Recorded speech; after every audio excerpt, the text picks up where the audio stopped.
ka Mount Olive Culinary and Hospitality Management Shillong ka khot admission haki professional courses baper ya ka jingtiap ka ba khamnya lecture ka city office 100 academy ha malki Kasor karjala menta kasngi kalayo bandraki ya kasngi penne bad yada ya Mariang ha State Convention Center Shillong halor kapang shitlup ka perthai Pynjah no ya ki plastic ha ka ba kasor kar Meghalaya kalashna ya tin phira Pynim mi ki wa ka Shillong Hakani ka program lai shimanta te ki rang basnong ki sengtri monsuba ki kana school na ki jaka puli ki baper ki officer sorkar kinthop yu minti rangba ukonrat ki sangma bat kwe yubai Habakran hakani ka program konrad la kentu yi kinong song ban kam try hi ban yada ya ka Mariang umentu rangba ula pen benaru ya ka jing pelait pait ba ya ka chief minister solar mission hakaba hapo kani ka scheme kawai pa kawai ka longying kanyo ya ka ding sngi bat kani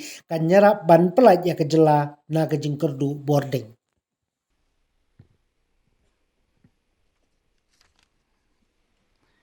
Respected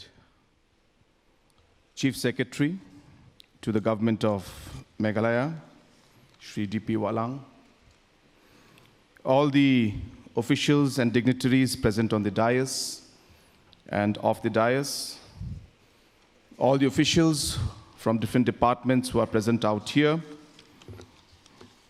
all members from different organizations, NGOs, Dorbars, different localities, villages, and my dear students who are here to celebrate the World Environment Day 2023. At the very outset, I would like to take this opportunity to wish all of you on World Environment Day, and would like to also thank the department and the officials for having conducted many programs yesterday as well as today to mark this very, very important day. In the last 5 years,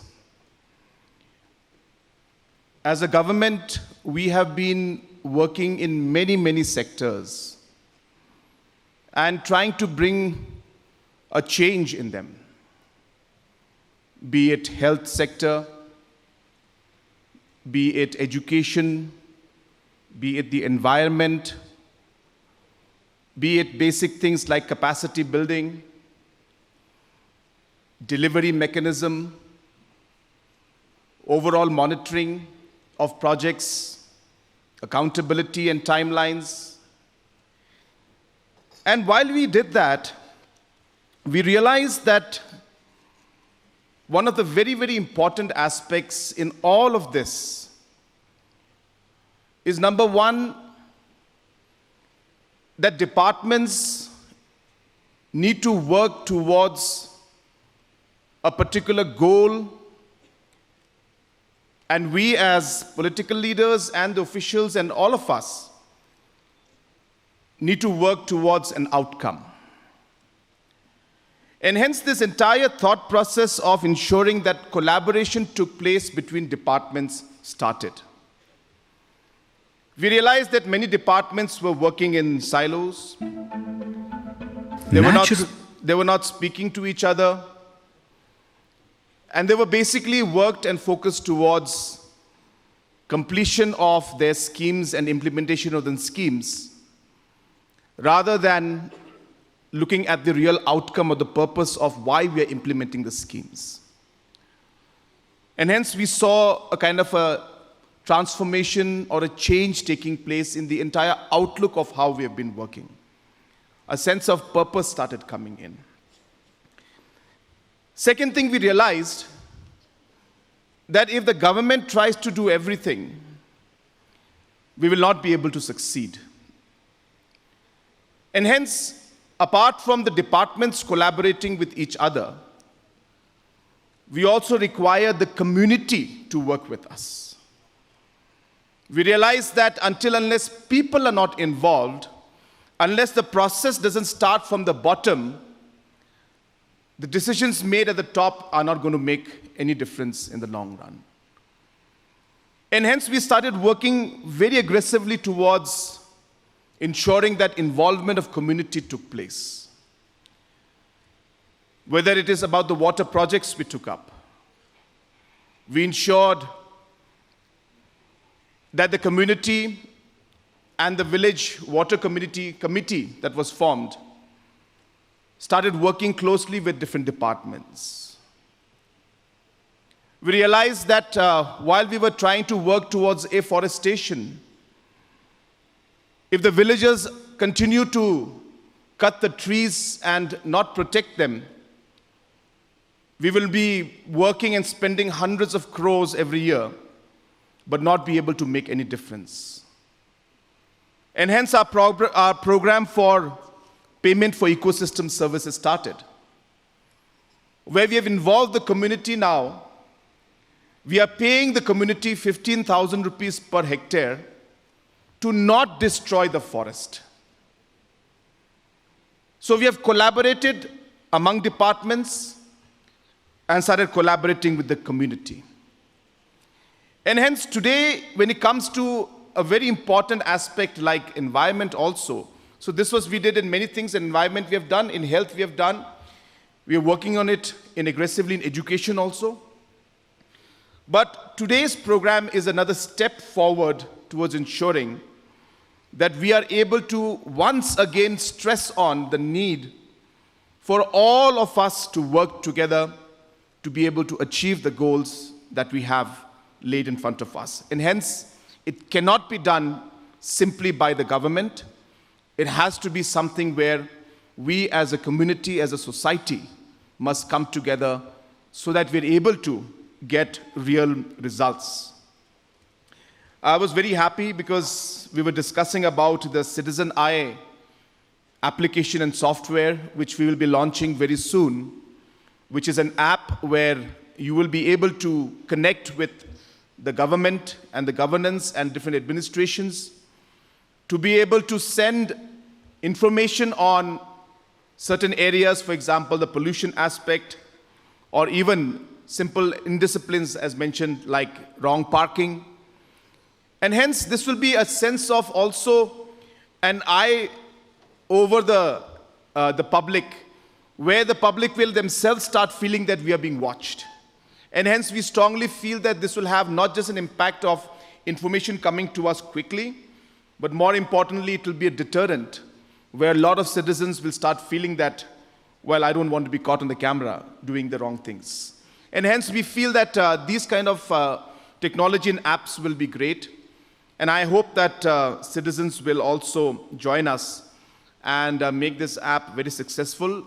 Of course, not with the intention of misusing it to create trouble or headache for somebody, but with a positive intention of really making a difference.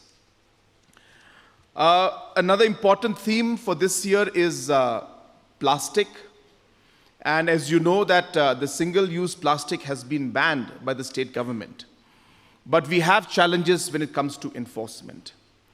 So I want to share with you that we will be ensuring that the supply of single-use plastic that comes into the state will be dealt with very, very firmly.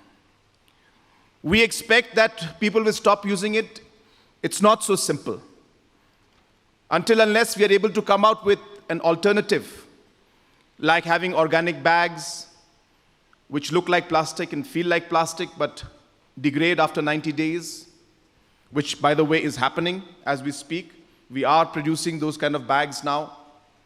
Or be it having reusable bags, or just cloth bags, which you carry every time you go shopping.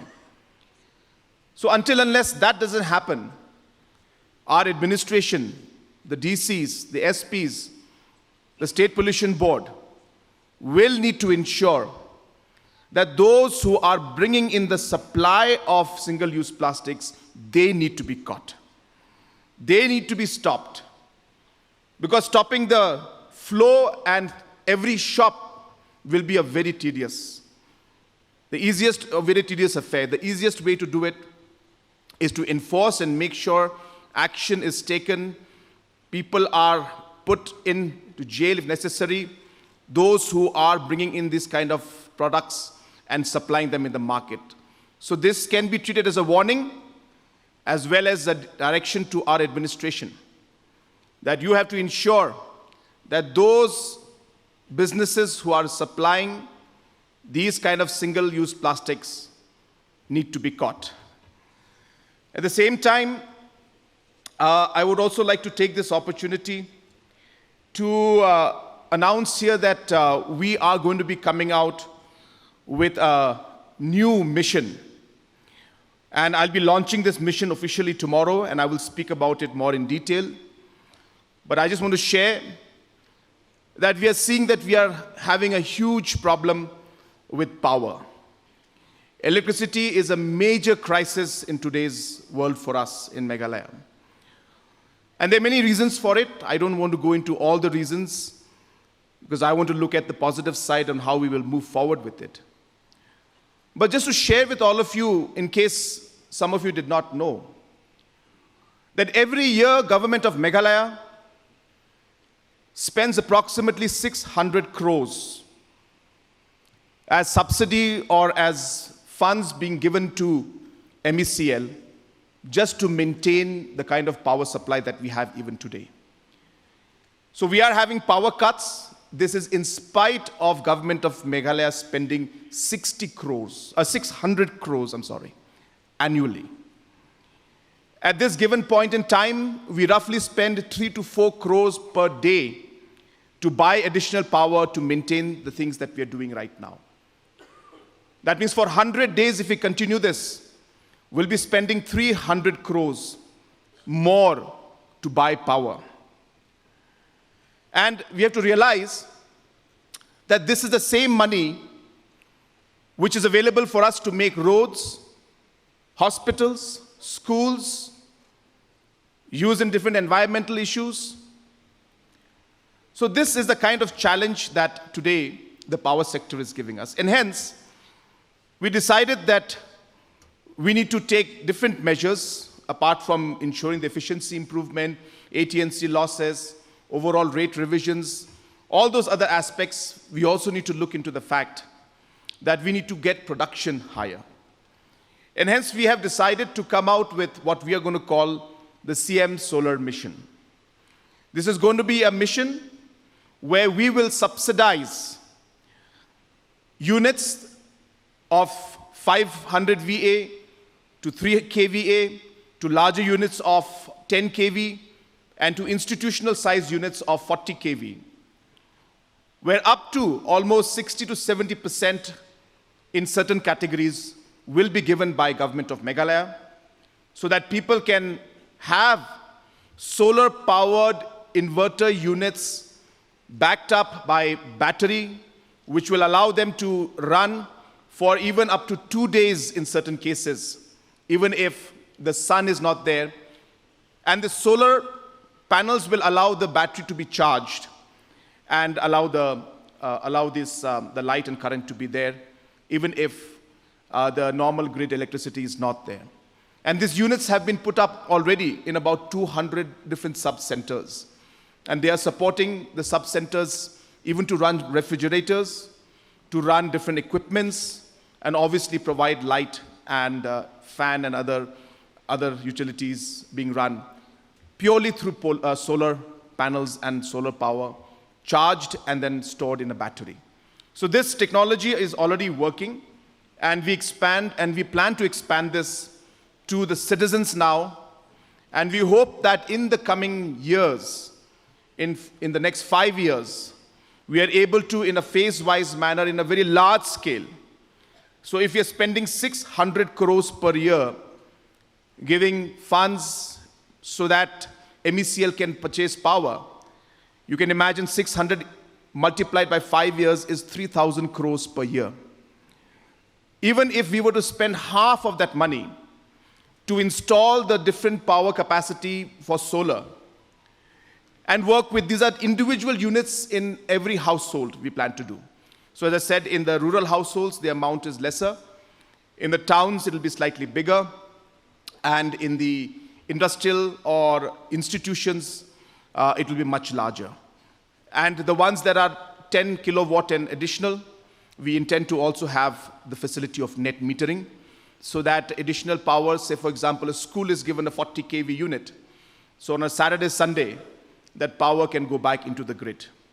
Different offices, for example, a deputy commissioner's office, can give back power to the grid on a Saturday and a Sunday and on holidays. So hence this CM solar mission will start, and I hope that this will be most probably one of the largest in the region for sure.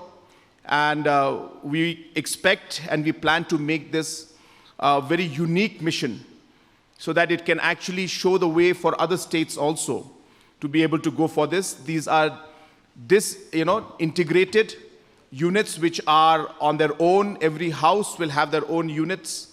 And as I said, the backup will be available to back up from the grid you can charge, as well as from the solar panels. So this is a very big mission. As I said, we plan to launch. Everything will not be solved in a year's time, but we expect that this not only will be environmentally friendly, not only will it ensure that we use sustainable sources for energy, but it will also ensure that we are able to get stable power supply for the citizens of our state in the long run. At the same time, I also would like to mention that the PES system that I had mentioned to you, the Payment for Ecosystem Services, this is again another very unique program that this government has done. We plan to expand this in the coming years in a very large scale. And we expect that when these different, almost 50,000 hectares of land will come under the Payment for Ecosystem Services, we are working with different agencies so that we can get the carbon credits for this. And hence, this is again a very unique program started by Government of Meghalaya in this scale, which has never happened in any other part of the country. Even just a few days back, I had distributed a large amount of checks to different community forest areas, where now they are getting, one particular community is giving about 125 hectares. So they're receiving about 25 lakhs per year from the government to sustain the forest, which means in the next 5 years, they will get 1.25 crores, so that they are able to have economic activity, as well as ensure that livelihood is created through different activities. And this will be again dovetailed with many other mission mode programs, whether it be tourism or whether it be agriculture and all these other aspects that we have. I also would like to stress on this fact that we need to realize that the creation of employment through different sectors is very crucial, and environment is going to play a very, very important role in that. Because environment will be linked with, again, sustainable tourism in the long run. A lot of talk has been going on today in the whole state regarding employment. And I just want to share some very, very basic numbers with all of you. That today, on an average, about 60,000, 50 plus minus, but I'm talking about 18 years old data. That means children who were born 18 years back. We have roughly about 60,000, 50 to 60,000 every year who enter the workforce. Today, our birth rate is about 80,000 to 1 lakh children are born every year, which means after 18 years, 20 years, there will be 80,000 to 1 lakh children who will be joining the workforce. So today, the 18-year-old data, past data, shows that about 50 to 60,000 young people join the workforce every year. Now, out of this, there are only two sectors. One is the government sector, and one is the private sector, which can create jobs. So for these 60,000 people, or say 50,000 youths who are entering the workforce, in the government, plus minus put together from ad hoc and from other, DSC, MPSC, police, education, medical board, all of this put together, we have roughly, that is ad hoc also put together, 2,000 to 3,000 posts that are created every year. In MPSC, not more than 300 posts. In different DSCs, about 100, 150 to 200 max. In police, maybe every 3 years, 4 years, 5 years, on an average, about 1,000 posts come out. That means every year about 300, 400. So you're looking at out of the 60,000, government can only cater to 3,000 youths, not more than that, maximum.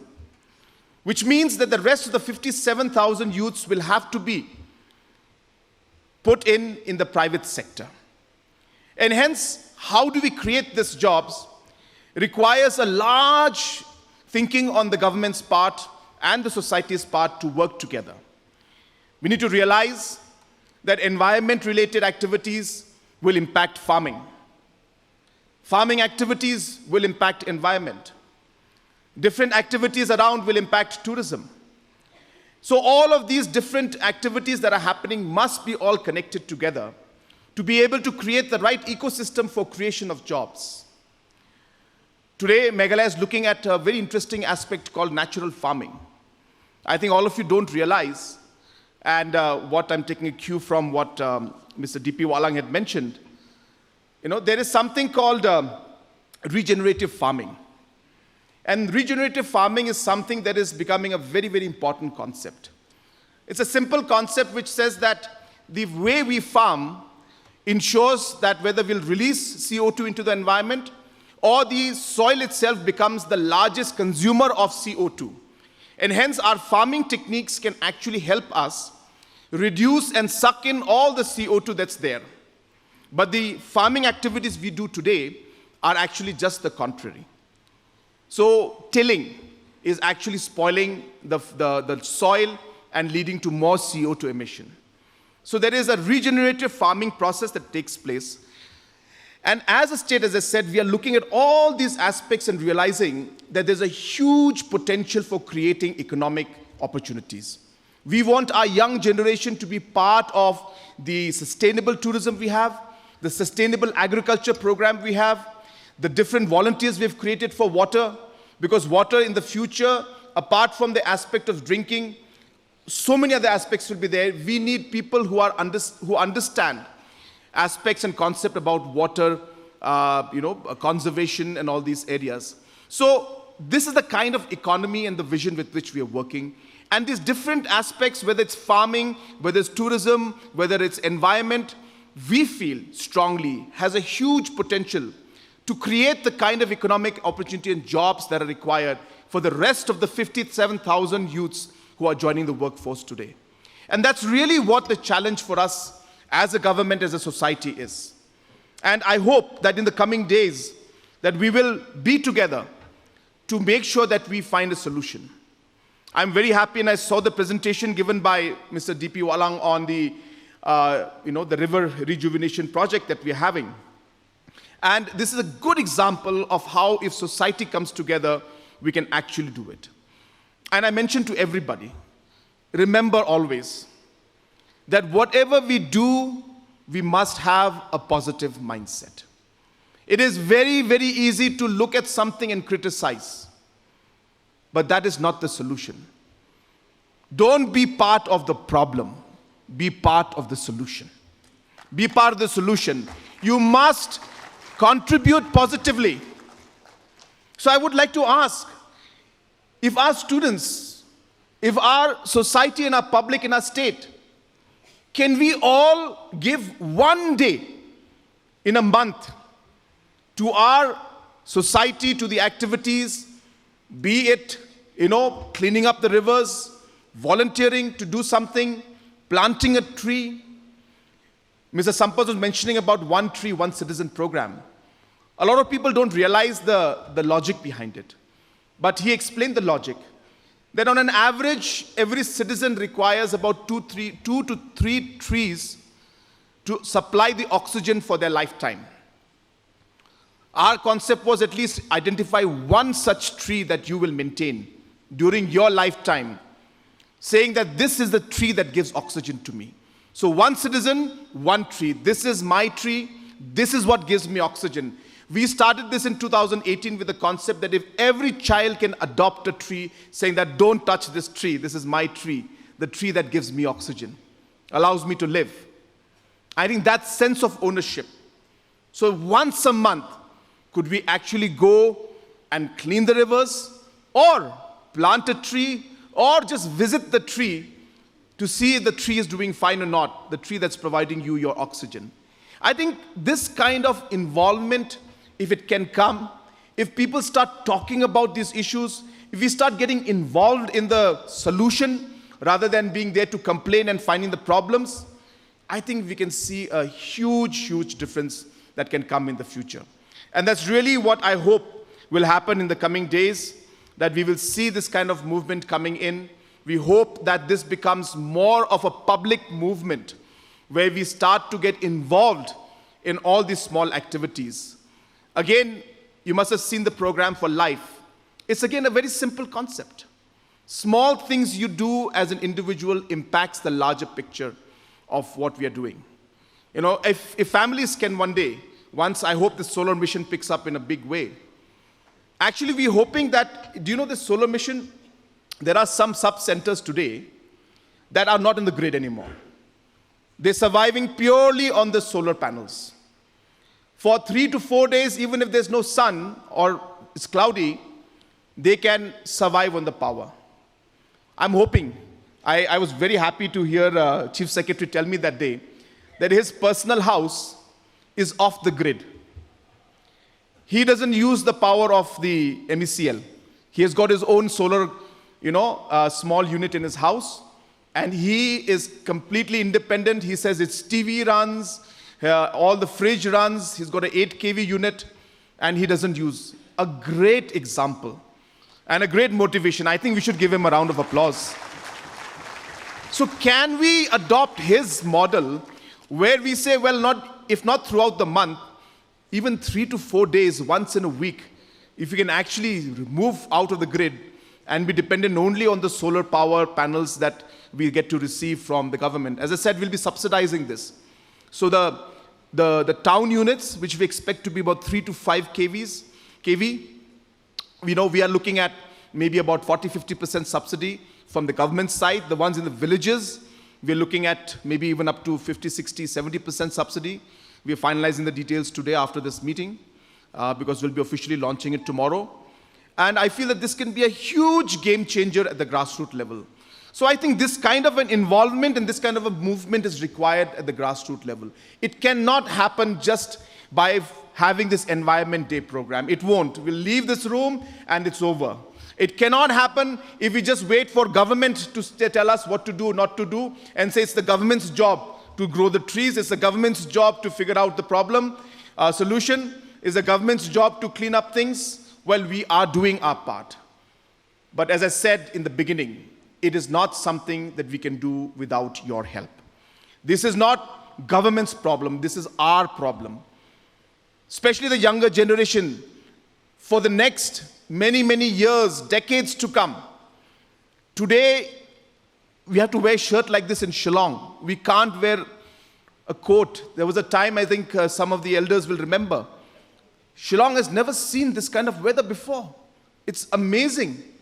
When I got up this morning, I had got my coat out. I thought I'll wear a coat. I just couldn't wear it because it was really, really hot. I don't know what's going to happen in the next 20 years, 30 years. So what are the small things we can do to make that difference? I think that's really what the key issue is. Nothing that you do is too small. Just remember that. A lot of people think that, what can I do? Don't ever think that. I just give you a small habit that one should develop. There's a lot of people who talk about water conservation. And a simple thing like ensuring that you have a bath with a bucket rather than a shower. Even a small thing like this makes a difference. It makes a difference. So I'm not saying that you need to do that, but I'm just giving an example of it. A lot of people, I just thought, again, I'm sharing this, it's not a very serious thing. But, sometimes a lot of people don't use the iron that much, because they use cloth that is simple and doesn't need to be ironed. So I tried that today. That's why I'm looking very bad and shabby with this shirt. My shirt is not ironed. So I thought I'm coming for an Environment Day program. Let me see what I can do today to conserve. So I didn't use the iron today. I didn't use the geyser today. I feel I did a bit small step from my side. I don't know. You can think of such innovative ways. And that's why, as was mentioned by Mr. Sampath, we'll be coming up with clubs. This is very unique.